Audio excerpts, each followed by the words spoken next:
আসসালামু আলাইকুম রহমতুল্লাহি ওবরকাতুহু। সম্মানিত দর্শক, বাংলাদেশের রাজনীতিতে স্মরণকালের ভয়াবহ জটিলতা শুরু হয়েছে।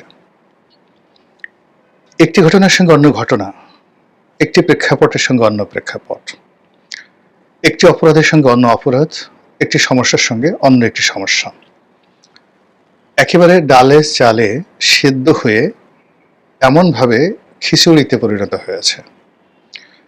আপনি ইচ্ছে করলে এখান থেকে পানি আলাদা করতে পারবেন না, চাল আলাদা করতে পারবেন না, ডাল আলাদা করতে পারবেন না।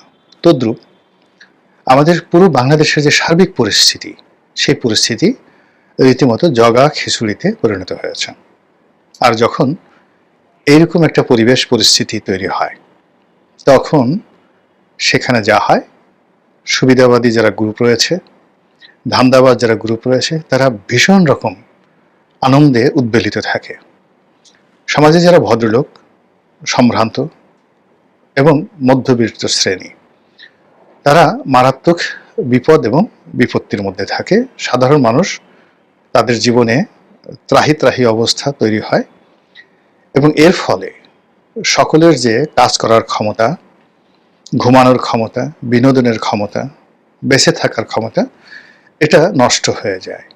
এমনকি যুদ্ধের মধ্যে যে উদ্দীপনা থাকে, এখন ইসরায়েল এবং ইরানে যুদ্ধ হচ্ছে, তো সেখানে ইসরায়েল এবং ইরানের যারা জনগণ, তারা তাদের 5টি ইন্দ্রিয়র সর্বোচ্চ সতর্কতা নিয়ে বেঁচে থাকার লড়াই করছে, পালানোর চেষ্টা করছে, প্রতিপক্ষের সঙ্গে যুদ্ধ করার জন্য চেষ্টা করছে।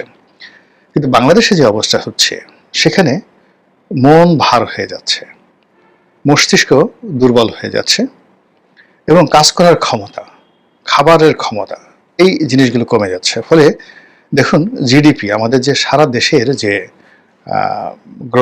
গ্রস যেটা ডেভেলপমেন্ট জিডিপি প্রোডাক্ট, তো এই যে জিডিপিটা, এটা নর্মালি 6.5 থেকে 7 এইভাবে চলছিল। সেটা 3.5% বা 3.7% এবছর হবে বলে বিশ্ব ব্যাংক বলেছে। ইন 1974 যখন বাংলাদেশে দুর্ভিক্ষ চলছিল, তখনও জিডিপি ছিল 6.5। তো 7.5 কোটি বাঙালির সম্মিলিত কর্ম, এই কর্মের যোগফল যখন 6.5 হয়, আর তার মধ্যে যদি একটা দুর্ভিক্ষ হয় এবং সেই দুর্ভিক্ষে যদি 30 লাখ লোক মারা যায়, তাহলে 18 কোটি মানুষের সকল কর্ম এক করলে সেখানে জিডিপির হার যদি 3.5 বা 3.7 হয়, তাহলে সেখানে কি পরিমাণ ভয়াবহ দুর্ভিক্ষ হতে পারে, আর সেই দুর্ভিক্ষ হলে কত লক্ষ নয়, কত কোটি লোক মারা যেতে পারে। এর চেয়ে অভিশাপ আর হতে পারে না, এবং সেই অভিশাপ আমাদের দিকে ধেয়ে আসছে, অথচ আমরা এখন পর্যন্ত নিশ্চুপ। যেটা বলছিলাম, রাজনীতিতে জট লেগেছে, ভীষণ রকম জট লেগেছে। কেউ কাউকে বিশ্বাস করছে না, কেউ কারোর সঙ্গে সম্পর্ক স্থাপন করতে পারছে না, কেউ কর্তৃত্ব নিয়ে, দায়িত্ব নিয়ে তার কর্তব্য পালন করছেন না। যার ঘুষ খাওয়ার অধিকার আছে, ক্ষমতা আছে, সক্ষমতা আছে, সে ঘুষ আদায় করছে, আর যার ঘুষ দেওয়ার সামর্থ্য নেই, তাকে প্রয়োজনে জীবন দিয়ে দিতে হচ্ছে, কিন্তু দুর্বৃত্তদের চাহিদা মেটাতে হচ্ছে। এরই মধ্যে নির্বাচনের কথা হচ্ছে, এরই মধ্যে জুলাই চার্টারের কথা হচ্ছে, এবং এরই মধ্যে সরকার বৈধ অবৈধ, বিএনপি ক্ষমতা এসে গেছে, জামাত ক্ষমতা এসে গেছে, এনসিপি ক্ষমতা এসে গেছে।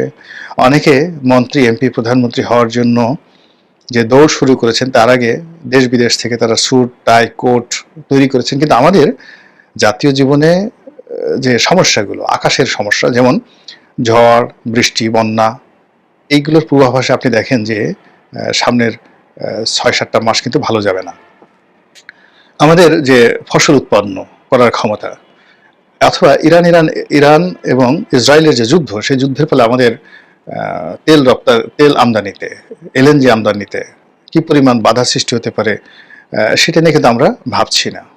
আমরা কেবলই মাত্র আমাদের যে দৈনন্দিন কর্ম, সেই কর্ম নিয়ে হৈ হুল্লোড় করছি, উল্লাস করছি, এবং এটাই হলো আমাদের মন এবং মস্তিষ্কে যে মড়ক লেগেছে, পোকা ধরেছে, পচে গেছে, এটার একটা বাস্তব উদাহরণ। তো যেটা বলছিলাম, যে এই সরকার যেভাবে ক্ষমতা এসেছে, আর আগের সরকার যেভাবে ক্ষমতা থেকে চলে গেছে, আপনি আমি এটা কম বেশি সবাই জানি। তো খুব অতি আশ্চর্যজনকভাবে আওয়ামী লীগের পতন হয়েছে, যেটা আওয়ামী লীগও আশা করেনি, আমরাও আশা করিনি। এটা ছিল অবিশ্বাস্য, এটা ছিল একেবারে একটা উল্কাপাতের মতো, এটা ছিল বজ্রপাতের মতো। আপনার চোখের সামনে যখন বজ্রপাত হবে তখন আপনার কোনো কাণ্ডজ্ঞান থাকবে না, মন মস্তিষ্ক কোনো কাজ করবে না, কান বন্ধ হয়ে যাবে। তদ্রূপ শেখ হাসিনা পালিয়ে গেছে, গণভবন লুট হচ্ছে, আমরা দেখছি। কিন্তু আমাদের এটা বিশ্বাস করতে, আত্মস্থ করতে অনেক সময় লেগেছে, 1 সপ্তাহ সময় লেগেছে। হলো কি, কিভাবে হলো? 2 নম্বর হলো যে এরকম একটা ক্রাইসিস হতে পারে, এবং তখন হলে আমরা কে কি করব, এটা নিয়ে আমাদের একটু পূর্ব প্রস্তুতি ছিল না। রাজনীতিবিদদের ছিল না, বুদ্ধিজীবীদের ছিল না, অর্থনীতিবিদদের ছিল না, কারোর ছিল না, সেনাবাহিনী পুলিশ কারোর ছিল না। তারা সবাই শেখ হাসিনাকে আরো বহু বছর 2041 সন পর্যন্ত ক্ষমতায় রেখে ওভাবেই সরকারি দল এবং বিরোধী দল, আমলা কামলা সবাই সেভাবে চিন্তা করে আসছিল। তখন 1 ঘন্টা নয়, 30 মিনিটের নোটিশে যখন শেখ হাসিনা চলে গেল এবং সেখানে যে ভ্যাকুয়াম তৈরি হয়ে গেল, বিরাট শূন্যতা তৈরি হয়ে গেল, সেই শূন্যতার মধ্যে পড়তে হতে পারে, বিপদ হতে পারে, বিপত্তি হতে পারে। আর যদি সেই শূন্যতা কাটাতে হয়, কি করতে হতে পারে, তার জন্য আমাদের কোনো রকম প্রস্তুতি ছিল না। ফলে যা হওয়ার তাই হয়েছে। আমরা সবাই ভুল করেছি, এমন ভুল করেছি, মারাত্মক ভুল করেছি, যার ফলে কি হলো, আমাদের সকলের উপর, ডক্টর ইউনূস থেকে শুরু করে গ্রামের প্রত্যন্ত অঞ্চলের একজন দরিদ্র মানুষ, তার জীবন জীবিকা, জীবন যৌবন, পরিবার পরিজন সবকিছু ঐতিহাসিক, যাকে বলা হয় ঝুঁকির মধ্যে আমরা পড়ে গেছি। এখন যদি আমাদের মধ্যে ঐক্য থাকতো, মিল থাকতো, এগুলো কোনো সমস্যা নয়। এর চেয়ে অনেক বড় বড় সমস্যা জাতি মোকাবেলা করে, কিন্তু তাদের মধ্যে ঐক্য থাকে। কিন্তু গত 10 মাসে আমরা সেই ঐক্যটা হারিয়েছি, বিশ্বাস হারিয়েছি, আস্থা হারিয়েছি, এবং তার সঙ্গে সঙ্গে আমরা একে অপরের শত্রু হয়ে গেছি। আপনারা জানেন যে এই মুহূর্তে বিএনপির শত্রু কারা, জামাতের শত্রু কারা, ডক্টর মোহাম্মদ ইউনূসের শত্রু কারা।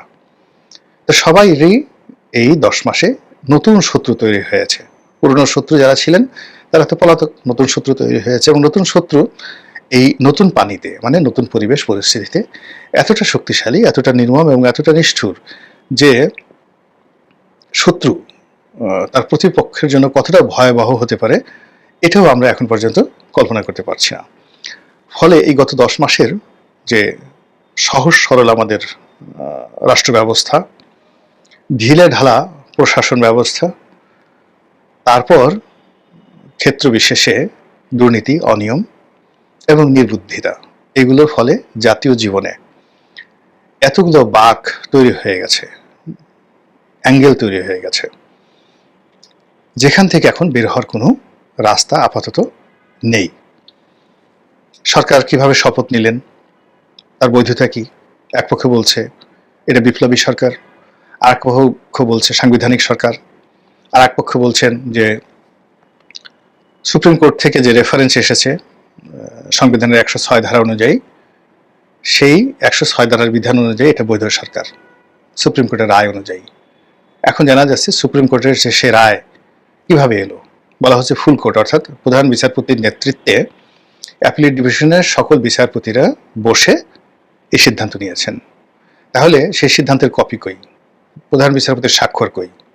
এরকম যখন প্রশ্ন আসছিল, ঠিক সেই সময় জানা গেল যে প্রধান বিচারপতি এবং অ্যাপিলেট ডিভিশনের আরেকজন বিচারপতি জনাব এনায়েতুর রহিম, তারা ক্যান্টনমেন্টে পালিয়েছিলেন। এই ঘটনা যখন ঘটে তারা ক্যান্টনমেন্টে পালিয়েছিলেন। তাহলে পলাতক অবস্থাতে তারা কোনো ভার্চুয়াল মিটিং করতে পারেননি, মানে বিচার ব্যবস্থাতে যে ভার্চুয়াল বৈঠক হবে সেটাও হয়নি। তারপরে তারা একত্রে বসবেন সেটারও সম্ভব ছিল না।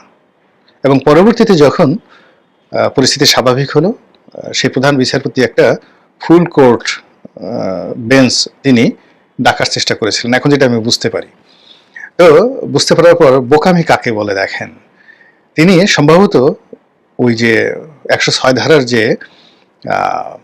অনুমোদনটা, সরকার গঠনের অনুমোদনটা চালানো হয়েছিল তার নামে, ওটাকে বৈধতা দেওয়ার জন্য তিনি একটা ফুল কোর্ট ডেকেছিলেন। তো সেটা তিনি যেদিন ডেকেছিলেন ওই দিন প্রতিপক্ষ তাকে ভয় পেয়ে গেল এবং তাকে ওই দিনই পদত্যাগ করতে হবে, সুপ্রিম কোর্ট ঘেরাও করা হলো। ফলে তিনি পদত্যাগ করলেন, আর পদত্যাগ করার সাথে সাথে ওই যে তাকে কেন্দ্র করে যে 106 ধারা অনুযায়ী, 6 অনুচ্ছেদ অনুযায়ী যে সরকারের একটা বৈধতা নিয়ে সুপ্রিম কোর্টের যে রায়টির কথা বলা হয়েছিল, সেটি এখন কোন অবস্থায় আছে, আদৌ হয়েছে কিনা, কি হয়েছে, পুরোটাই ঝুলে গেছে। আচ্ছা, তো সরকারের যারা সমর্থক ঘনিষ্ঠজন তারা এই জিনিসটা বুঝতে পেরেছেন। তারা বারবারই বলার চেষ্টা করছিলেন যে এখন এই সংবিধানকে ছুঁড়ে ফেলতে হবে, এই সংবিধানকে বাদ দিতে হবে, রাষ্ট্রপতিকে তাড়িয়ে দিতে হবে এবং একটা বিপ্লবী সরকার গঠন করতে হবে। এবং আসলেই সরকারকে যদি পিঠ বাঁচাতে হয়, কোনো অ্যামেন্ডমেন্ট দিয়ে, কোনো ইন্ডিমিনিটি দিয়ে, কোনো অর্ডিন্যান্স দিয়ে সে বাঁচতে পারবে না। তাকে অ্যাবসলিউটলি সেই যাকে বলা হয় একটা বিপ্লবী সরকারে যেতে হবে, যেটা এই জুলাই চার্টারের মাধ্যমে হতে পারে। এখন সেই জুলাই চার্টারের কথা খুব সিরিয়াসলি সরকার ভাবছে এবং তৈরি করা হচ্ছে, যেটাকে জুলাই সনদ বলা হবে। তো সেই জুলাই সনদ অনুযায়ী রাজনৈতিক দলগুলো ঐক্যমত্য হবে, স্বাক্ষর করবে এবং সেই স্বাক্ষরই হবে বর্তমান সরকারের রক্ষা কবচ। এবং সেই জুলাই চার্টারে যদি রাজনৈতিক দলগুলো স্বাক্ষর করে, সঙ্গে সঙ্গে বর্তমান ইউনূস সরকারটা একটা বিপ্লবী সরকার পরিণত হবে। এবং একটা বিপ্লবী সরকার, তার কোনো আইন নাই, কানুন নাই, সে যা ইচ্ছে তাই করতে পারবে, just like a Fidel Castro যেভাবে তার দেশ চালিয়েছে নেবেন। এরকম একটা বিপ্লবী সরকার হতে যাচ্ছে এবং সেটা এই সামনের জুলাই মাসে এইভাবেই এগুচ্ছে। এখন এই যে জুন মাসের আজকের দিন থেকে জুলাই পর্যন্ত যেদিন চার্টার ঘোষণা করবে, এই সময়টিতে বিএনপি বিপ্লব করতে পারে, জামাত মতদ্বৈততা করতে পারে, তারপরে সচিবালয়ে বিএনপিপন্থী কর্মকর্তারা আন্দোলন করছে, তারপর জাতীয় রাজস্ব বোর্ডে আন্দোলন চলছে, দক্ষিণ সিটি কর্পোরেশনে মেয়র ঘোষণা করা হয়েছে এরশাদকে নিজে নিজে। সব মিলিয়ে যে একটা অবস্থা, সেই অবস্থা থেকে বাঁচার জন্য ডক্টর মোহাম্মদ ইউনূস তার প্রজ্ঞা, মেধা, যোগ্যতা খাটিয়ে জনাব তারেক রহমানকে ম্যানেজ করে ফেলেছেন।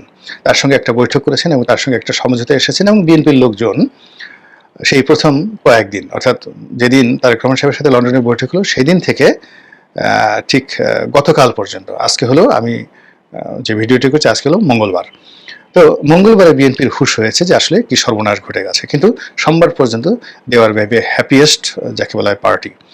তো এই অবস্থায় তারা খুব আনন্দ প্রকাশ করছিল, উচ্ছ্বাস প্রকাশ করছিল, কিন্তু এখন তারা বুঝছে যে সরকারের জন্য একটা ব্রিদিং টাইম দরকার ছিল এবং সেই ব্রিদিং টাইমটা বিএনপিকে ফাঁদে ফেলে সরকার নিয়ে নিচ্ছে। এখন বিএনপি যদি হঠাৎ করে ডক্টর ইউনূসের বিরুদ্ধে কোনো কথা বলে, তার ডাকে সাড়া না দেয় এবং তিনি যেই জিনিসগুলো বলেন সেই কথায় তারা যদি গররাজি দেখায়, তাহলে আলটিমেটলি লোকজন চারিদিকে ছিছি করবে এবং সেটা শুরু হয়ে গেছে। যে এরশাদকে মানুষ মাথায় করে নাচতো, এখন দক্ষিণ সিটি কর্পোরেশনে এরশাদের কর্মকাণ্ডের কারণে বিএনপি পন্থী যারা বুদ্ধিজীবী, যারা লোকজন আছে, তারা এখন বিরোধিতা করছে।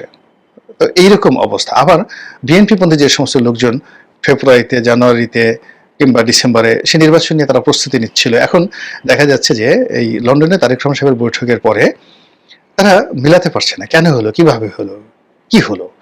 আর এই যে সরকার যে একটা গোলক ধাঁধার মধ্যে বিএনপির মতো একটা দলকে ফেলে দিয়েছে, এই সময়টিকে তারা একটা ব্রিদিং টাইম, মানে প্রাণ ভরে নিঃশ্বাস নেওয়ার মতো সময় পাচ্ছে। আর সেই পরিপূর্ণ নিঃশ্বাসের মধ্যে তারা সুন্দর করে একটা চার্টার, বিপ্লবী সরকার গঠনের একটা দলিল বা সনদ তারা তৈরি করে ফেলবে এবং সেই সনদটি নিয়ে যখন তারা হেফাজতকে নিয়ে, চরমোনাইকে নিয়ে, জামাতকে নিয়ে, এনসিপিকে নিয়ে শহীদ মিনারে গিয়ে সারা ঢাকা অচল করে দিয়ে তারা একটা শপথ গ্রহণ করবেন, সেখানে বিপ্লবী সরকারের প্রেসিডেন্ট, কমান্ডার ইন চিফ।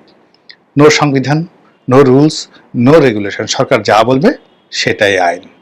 আর তা যদি হয় তাহলে বুঝতে পারেন যে ক্ষমতা আসার স্বপ্ন দেখা বিএনপি যারা নেতৃবৃন্দ, তারা কি পরিমাণ রাম ধরা খাবে এবং কি পরিমাণ ফ্রাস্ট্রেশন তাদেরকে চেপে বসবে। এবং শেখ হাসিনা 15 বছরে তাদেরকে যে ক্ষতি করতে পারেনি, জুলাই চার্টার ঘোষণা হওয়ার 15 মিনিটের মধ্যে তাদের ওজন অর্ধেক কমে যাবে। এখন এই যে পরিস্থিতি, যেদিকে সরকার এগুচ্ছে, জাতি এগুচ্ছে, দেশ এগুচ্ছে, সেগুলোকে মোকাবেলা করার জন্য বিএনপির কি পরিকল্পনা আছে আমি জানি না। আমার যতটুকু বোঝার, বলার, ততটুকু আপনাদেরকে বললাম। আল্লাহ আমাদের সবাইকে হেদায়েত দান করুন এবং হেফাজত করুন। আসসালামু আলাইকুম ওয়া রাহমাতুল্লাহি ওয়া বারাকাতুহু।